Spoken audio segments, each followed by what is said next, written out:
Bem-vindo ao canal Academia e Mercado.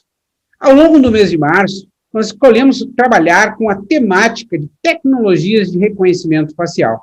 No episódio de hoje, nós conversamos com o José Collado. O José é advogado especialista em direito digital. Ele também é professor do curso de pós em informação da segurança da Unicinos. José, grande prazer te receber. Bem-vindo ao nosso canal. Obrigado, Jean. Muito obrigado pelo convite. É uma honra estar falando com vocês aqui. Espero poder contribuir com os questionamentos e gostaria de parabenizá-lo também pela iniciativa do canal que visa unir a academia e o mercado. Realmente são pontos que precisam ser cada vez mais conectados na nossa cidade. Obrigado. Maravilha, José. Nós que agradecemos a tua presença. Vamos conversar um pouquinho, então, sobre as questões da tecnologia de reconhecimento facial, que é o tema, que é a temática do nosso mês de março. E nada como em um dos episódios a gente conversar com alguém da área, né, jurídica para poder discutir conosco essa abordagem, esse olhar jurídico, legal, de compliance às leis. Vamos conversar um pouquinho sobre isso, então? Vamos lá. Vamos lá. Então, uma perguntinha aqui para ti, para a gente começar. Essas tecnologias de reconhecimento facial, elas podem ocasionar alguma violação do direito à proteção dos dados pessoais? Qual é a tua visão sobre isso, Jean? Bom, vamos lá, Jean. Primeiro eu gostaria de, antes de iniciar com a resposta com sim ou não, eu achei interessante pontuar o que é essa proteção de dados, que é muito vinculada à privacidade, né, das pessoas. É certo que agora, recentemente, nós temos já a vigência da Lei Geral de Proteção de Dados Pessoais, ainda não com medidas sancionatórias, mas com medidas com sanções, mas que já tem ali todo um arcabouço jurídico que traz uma proteção aos titulares de dados pessoais. Ela visa criar, então, essa proteção para evitar abusos na utilização dos dados por todos os agentes, né, sejam eles privados ou públicos. E isso não é uma discussão completamente nova aqui no Brasil. Nós já temos algumas leis que tratam desse tema de forma esparsa. Temos ali a proteção do Código de Defesa do Consumidor, quando cita os bancos de dados, os consumidores devem ter uma proteção. Tem o Marco Civil da Internet, que já define ali o que é o dado pessoal e cria, inclusive, tanto quanto o Código de Defesa do Consumidor, a figura do consentimento, não é? No qual o titular, ele é o protagonista da relação e ele tem que dar o seu consentimento para que seja feito o tratamento dos dados, ou seja, desde a coleta do dado e a utilização desse dado, o titular tem que ter o conhecimento também de como os dados devem ser tratados, mas a situação ela é muito esparsa, não havia ainda um regramento suficiente para dar conta dos abusos que estão ocorrendo há muito tempo, e inclusive com os vazamentos de dados pessoais que tanto têm prejudicado pessoas no mundo inteiro. Diferentemente do Brasil, na Europa já se tem uma cultura de proteção de dados há muito tempo, que é anterior aos anos 90, inclusive já existem leis dos países europeus que tratavam sobre o tema, tanto que depois a Europa criou uma diretiva, 95/46, que visava uniformizar o entendimento, até que em 2016 a União Europeia criou o GDPR, o General Data Protection Regulation, que foi um marco para o mundo todo, que quando entrou em vigência em 2018 já mobilizou todos os países com quem ele se relaciona mais ativamente, ou seja, muitos países, a criarem os suas próprias leis de proteção de dados, tendo em vista que os países europeus só fariam negócio, trocariam dados pessoais com aquelas empresas e países que estivessem também em conformidade com ela, porque a gente vive num mundo globalizado, os dados trafegam, não tem fronteiras, então eles trafegam de um país para o outro, existem então a necessidade de se criar um regulamento único.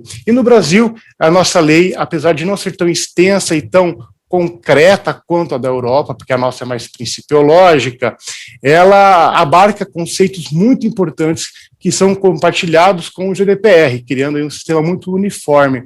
E essa lei, então, ela coloca ali outras possibilidades para que sejam feitos os tratamentos de dados pessoais. Se antes no Brasil nós só tínhamos o consentimento como base, como possibilidade para tratar, hoje você não precisa, a empresa não precisa mais coletar o consentimento do usuário. Se ele perceber ali que tem um interesse legítimo dele para fazer isso, se ele perceber, se a empresa notar que tem ali um contrato que deve ser executado executado a pedido do próprio titular, no interesse dele, não tem que ter o consentimento. Mas uma coisa é clara, a transparência deve ser sempre observada, deve ser dado condições aos titulares, a todos nós, sobre como os nossos dados são utilizados. Então, não é à toa que nós temos as políticas de privacidade no site, que muitos não leem, mas lá está descrito por quanto tempo os dados vão ficar armazenados, com quem vai ser compartilhado, para qual finalidade. Então, isso é de suma importância que todos nós tenhamos acesso a essas informações. Quando a gente fala em reconhecimento facial, nós estamos falando de coleta de dados que são feitas por dados que nós chamamos biométricos. São dados relacionados ao nosso corpo, são dados que são imutáveis. Então, nós temos ali a biometria, né, a própria impressão digital, o papiloscópico, né, nós temos a íris, os pontos da face, e esses dados biométricos, assim como outras categorias, são considerados como dados pessoais sensíveis pela lei, né? E por isso merecem pela nossa lei uma atenção mais especial. Portanto, e não foi à toa que foi colocado dessa forma, porque pode causar um impacto muito grande e causar violações aos direitos dos titulares, porque a má utilização desses dados traz um impacto muito maior se for vazado, por exemplo, o nome, o CPF ou o RG. Agora, por que senha não foi considerado pelo legislador, tanto do brasileiro quanto da Europa, como um dado pessoal sensível? Justamente porque se a tua senha é vazada, você pode alterar. Agora, se a sua impressão digital utilizada para liberar o internet banking vaza, como é que você recupera? Você não troca a tua impressão digital, perfeito. Ela é imutável. Perfeito. Há muito tempo a gente tem discutido sobre tecnologias como reconhecimento facial, a própria questão de inteligência artificial, que hoje se fala muito junto com reconhecimento facial, né? Eu mesmo, a minha base, ela é tecnologia. Há muitos anos a gente fala sobre a questão de reconhecimento facial e inteligência artificial. Mas o que a gente tem percebido, né, e qual é a percepção, vamos falar assim, né? Só nos últimos anos isso tem ficado mais evidente. Talvez por uma correlação do reconhecimento facial com a inteligência artificial e agora esse expoente Big Data, né? Como é que tu vê isso? Tu acha que esse casamento é o que indicou que essa tecnologia, de fato, veio para ficar? Será que ela veio para ficar? E aí, José? Foi interessante a colocação, né? Quando a gente fala em tecnologia e veio para ficar, me soa até um pouco contraditório, porque a gente sabe que tecnologias está relacionado com inovação para serviço das pessoas e elas mudam o tempo todo. Então, a gente percebe ali que tecnologias de anos atrás que eram de ponta, rapidamente se tornaram obsoletas, né, e vem ali se reconstruindo o tempo todo. Mas é fato, sim, que a inteligência artificial, ela é uma discussão antiga e ela vem sendo aprimorada e certamente trará muito mais benefícios e traz já muitos benefícios para a sociedade, mas como qualquer ferramenta, ela pode ser utilizada para o bem e para o mal, né, e depende dos dados que estão alimentando essa inteligência artificial para que nos retorne uma informação que precisamos. Então, aí vem a figura do Big Data, né, então, que informações estão constando nessa gigante base de dados? Qual que é o algoritmo que está sendo utilizado para fazer essa leitura? Será que não tem ali uma tendência, um enviesamento desses dados para trazer um certo problema, né, para trazer ali, por exemplo, algum tipo de inconveniente ou um tratamento discriminatório? Então, as tecnologias já são aprimoradas o tempo todo, elas vão, com os problemas que vão surgindo, elas vão sendo corrigidas e, eventualmente, surjam outras tecnologias que vão dar conta da substituição no futuro, né? Eu não consigo prever, que nem você, eu acredito, Gia, qual vai ser a próxima tecnologia que será inventada, mas eu acredito que por um bom tempo ela vem aí para ficar e será aprimorada e reinventada, por que não? Tem uma obra intitulada 21 lições para o século XXI. Eu posso errar aqui, daqui a pouco, como se pronuncia o nome desse autor, mas vou arriscar aqui, Yuval Noah Harari. Enfim, o autor cita, abre aspas, quando você ri, um riso forçado está usando circuitos cerebrais e músculos diferentes do que quando você ri de verdade. Normalmente, humanos não são capazes de detectar a diferença, mas um sensor biométrico seria. Fecha aspas. Aí eu pergunto para ti, acho que isso é uma visão... qual é a tua visão de futuro sobre isso? Tu acha que a gente está próximo dessa realidade? E aí eu já emendo, como é que as leis vão se adaptar a tudo isso?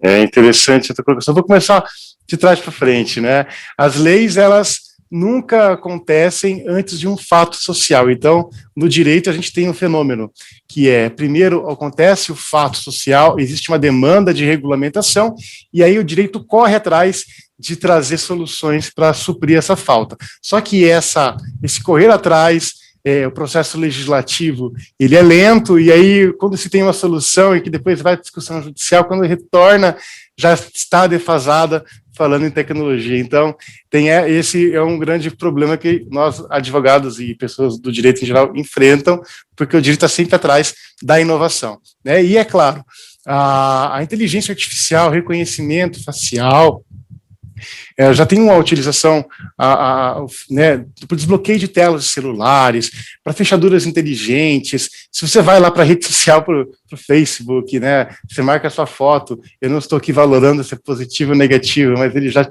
reconhece um amigo seu, porque é criado ali um escopo muito grande de informações, né? Inclusive tem um aplicativo de delivery que já, para proteger os seus entregadores, ele já faz um reconhecimento, ele pede para o entregador tirar uma foto, fazer uma selfie e mandar um documento, e a inteligência artificial cruza essas informações para ver se trata realmente da mesma pessoa. Ou seja, nós estamos diante de um cenário em que está havendo isso que você citou no livro, né? Então, os sensores ali, no caso, a inteligência artificial, o reconhecimento facial, já está conseguindo identificar elementos que nós humanos, com os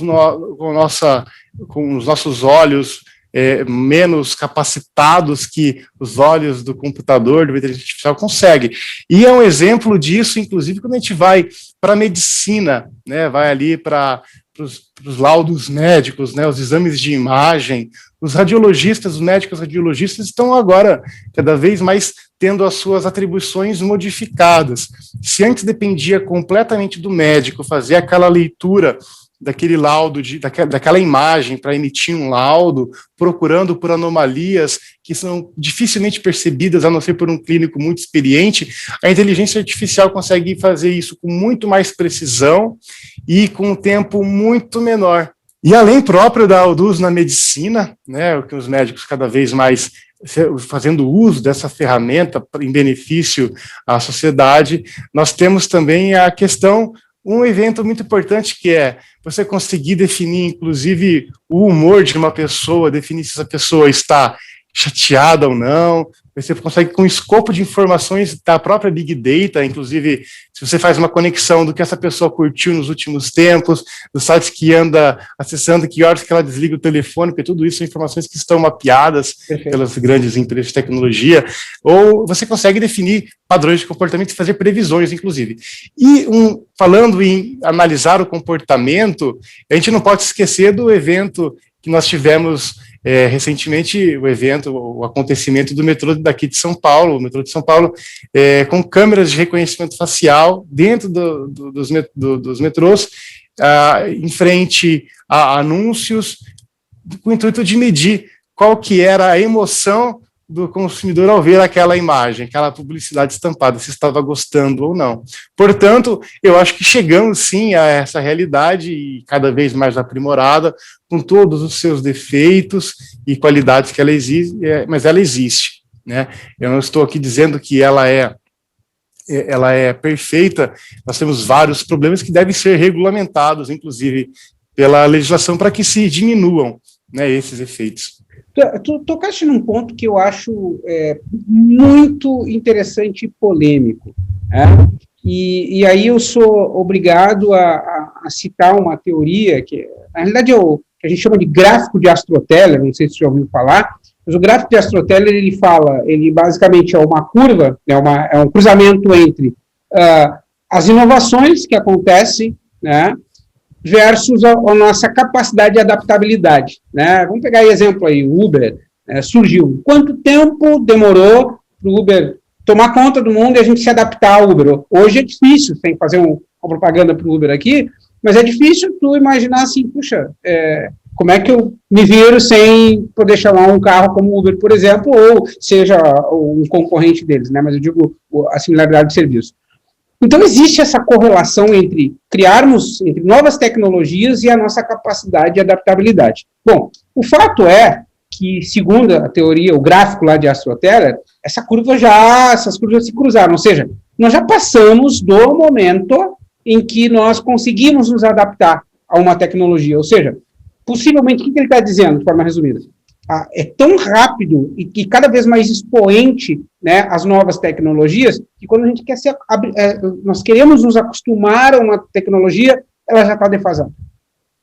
Sendo talvez o grande desafio do ser humano entender que a gente não consegue mais ter essa adaptação, então como conviver com isso? Bom, vou jogar uma pimentinha aqui para um advogado poder nos ajudar nessa resposta. Em contrapartida, o que nós estamos falando? Tecnologia, velocidade.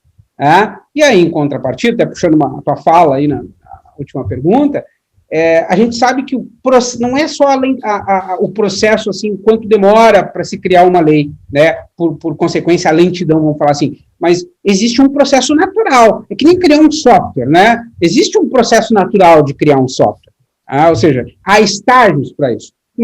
Eu não sou advogado, não sou juiz, mas imagino, obviamente, que existem estágios a serem cumpridos para que uma lei tenha efetividade. Bom, qual é o grande problema que eu vejo hoje? A velocidade, né? Eu não digo nem a velocidade, mas o tempo em passarmos por todos esses estágios versus a nossa capacidade de adaptação e versus a tecnologia que está surgindo. Ou seja, como que vocês, advogados, juristas, percebem essa questão de lidar com a tecnologia e daqui a pouco, olha, o tempo que a gente demora para criar uma lei, o tempo que uma lei precisa ser construída, porque tu até frisaste, né? Primeiro a gente espera o acontecimento para depois criar um instrumento. Talvez quando termine de criar o instrumento, esse instrumento não seja válido. Como é que vocês percebem esse desafio? Vocês entendem isso como um grande desafio aí que nós temos que lidar com ele dia a dia? Qual é a visão com relação a isso? Bom, primeiro de tudo, o interesse político ele é bastante relevante para se criar normas, para se criar leis que deem conta de resolver os problemas que a tecnologia que não cria, mas que nós, enquanto humanos, na utilização dela, as criamos. Então, por exemplo, você pensa nos veículos autônomos, que por inteligência artificial consegue se deslocar sem a necessidade de um motorista. Isso já é realidade, isso já existe. Mas na ocorrência de um acidente, né, aquele veículo dotado dessa inteligência artificial, ele atropela uma senhorinha passando ali no cruzamento. De quem que é a responsabilidade? É do proprietário do veículo?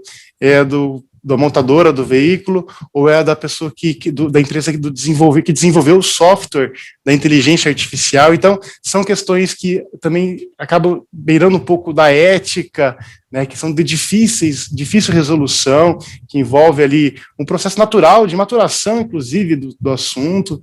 Então, é complicado essa espera pelo processo legislativo, isso falando no âmbito nacional.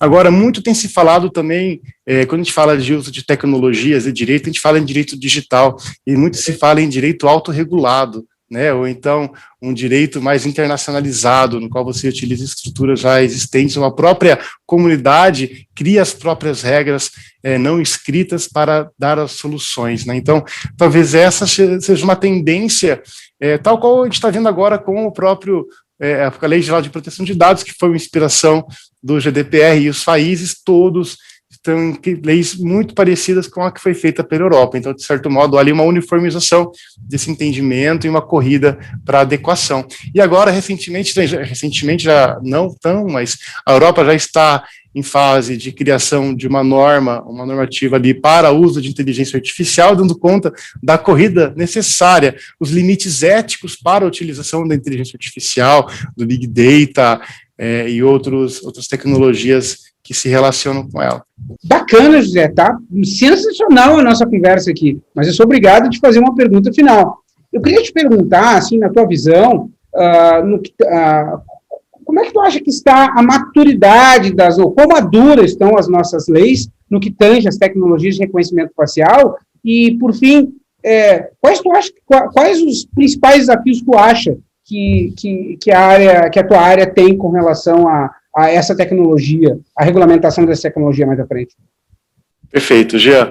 Bom, nós temos a LGPD, a Lei Geral de Proteção de Dados, que é uma lei principiológica e, por isso, ela é mais elástica para receber tecnologias, né, de todos os tipos, que tratam os dados pessoais, que permitem esse tratamento de dados pessoais, mas é claro que podem surgir ali algumas questões específicas em relação a esse ponto, sobre eventual base legal a ser utilizada no tratamento, enfim, algumas exceções que só o tempo vai mostrar com as demandas judiciais dos titulares, com a postura da Autoridade Nacional de Proteção de Dados.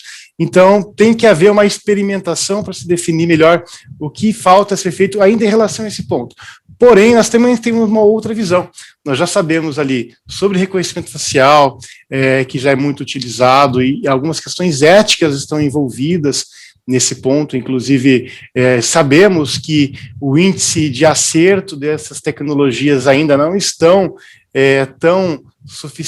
não estão suficientes para ser utilizado de forma destemida, né? Nós não sabemos também quem faz uso desses dados, desse reconhecimento, a quem se está buscando beneficiar ou fazer uma repressão criminal em cima disso. Então, existem muitos riscos envolvidos na utilização dela, e é claro que o direito deve dar conta de responder a esses questionamentos. Mas a tecnologia ainda está em evolução. É um trabalho conjunto com a sociedade, né? Para a gente poder, estou compreendendo isso, é um trabalho conjunto com a sociedade para a gente poder fazer essa regulamentação, experimentar e regular. É isso, na realidade? Exato. Concorda, já?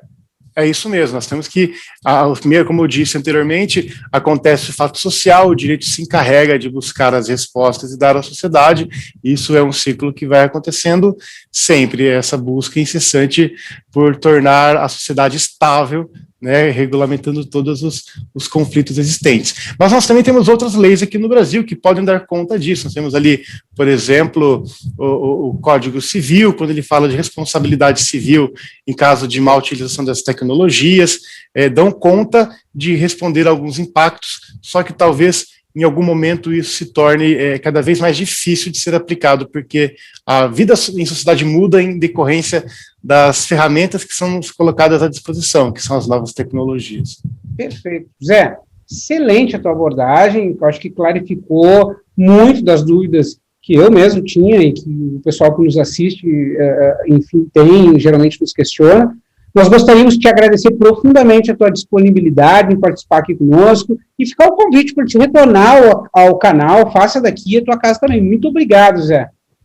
Eu que agradeço, Jean, foi uma honra, foi um prazer estar conversando com vocês e estou à disposição sempre que precisar.